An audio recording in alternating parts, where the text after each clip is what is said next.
Good morning, everybody. Today is 12th November 2020. It is Thursday. We are on Unit 8. Everybody had a picnic, and this is the last lesson for Unit 8. We are on Lesson 5. We'll talk about the story of Helen Keller. Please bring out your workbook.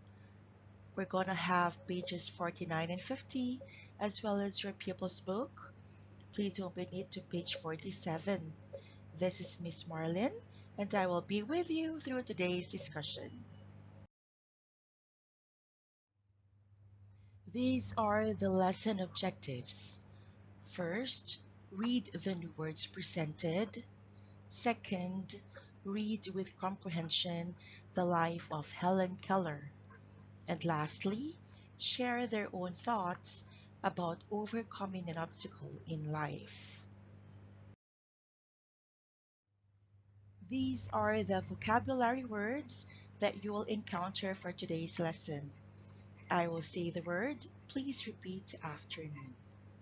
Throat, throat, blind, blind, braille, braille, typewriter, typewriter, deaf, deaf, clever, clever.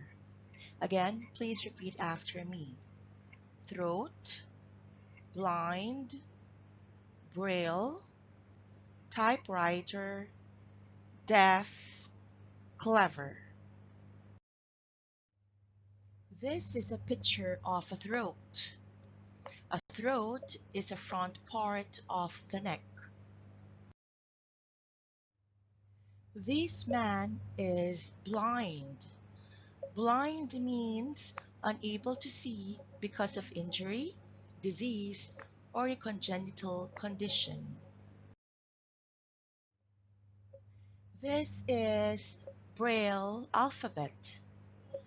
Braille is a form of written language for blind people in which characters are represented by patterns of raised dots that are felt with the fingertips.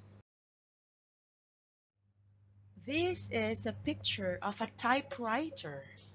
A typewriter is a machine with keys for producing alphabetical characters, numerals, and typographical symbols one at a time on paper inserted round a roller.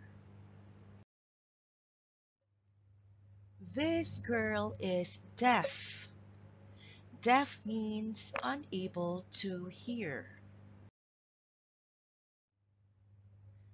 Clever means quick to understand, learn, and devise or apply ideas, or it means intelligent or smart. Please open your pupil's book to page 47. We will read about the story of Helen Keller. Please read along with me. Helen Keller was born in the United States in 1880. Then, when she was only 19 months old, she was very sick. Afterwards, she couldn't see or hear. Helen Keller could make sounds, but they were not words. No one could understand her. Her parents wanted to help her, so they found a teacher. Her name was Anne Sullivan. Anne pressed letters into Helen's hand. Helen felt Anne's throat when she spoke, and so Helen learned to speak. Finally, she learned to read in Braille. She learned to write on a special typewriter. Helen Keller was a very clever student and she went to university. Later on, she helped many deaf and blind people. She spoke to people around the world and she wrote many books. She died in 1968. Please bring out your workbook and turn to page 49. Revision. Number 1. There will be a new park at Newbridge. Look at the plan. What will there be in the park? What will there not be? Use the words in the box. The words in the box are swimming pool, restaurant, boat and lake, tennis court, puppet theater, and playground. Let's look at the plan and let's identify what are in the plan. We can see here a swimming pool. There is the swimming pool. We also can see a restaurant, a playground. There is the playground, a restaurant. There is the restaurant, and a boating lake. There is the boating lake. Tennis court and puppet theater are not in the plan. Number 2, fill in the missing words. Number 1, shall we go to the museum? No, let's go to the cinema. Number 2, shall we go to the swimming pool? Yes, let's. Number 3, write the answers. How did Emma feel yesterday? Please make sure to use the past simple of the verbs in your sentences. She felt sad yesterday. Number 2, what did Becky hear yesterday? She heard music yesterday. And number 3, what did Ned do on Saturday? Ned played tennis.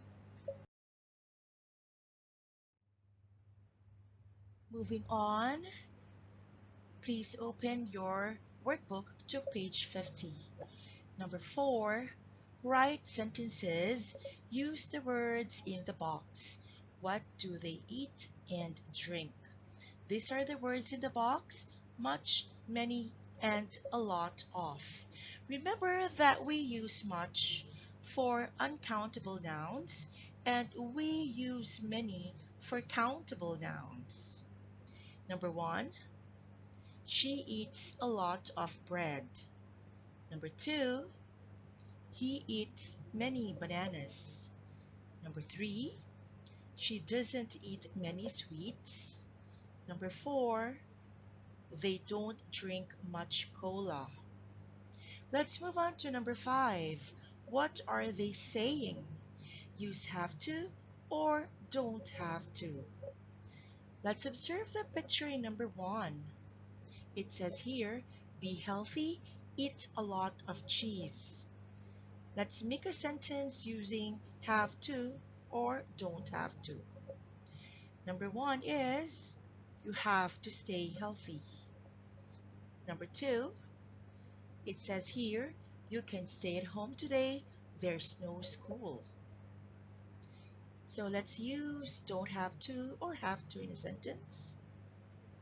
You don't have to go to school. Number 6, make 3 sentences. Choose words from the box. The words in the box are tidy, clean, and can read them. Number 1, clean your room. You should clean your room so that it is tidy. Number 2, wash your clothes. You should wash your clothes so that it is clean. Number 3, write words clearly.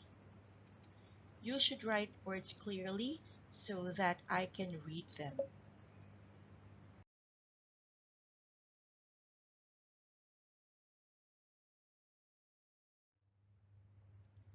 Thank you everybody for watching and listening. You have reached the end of Unit 8. Have a great weekend.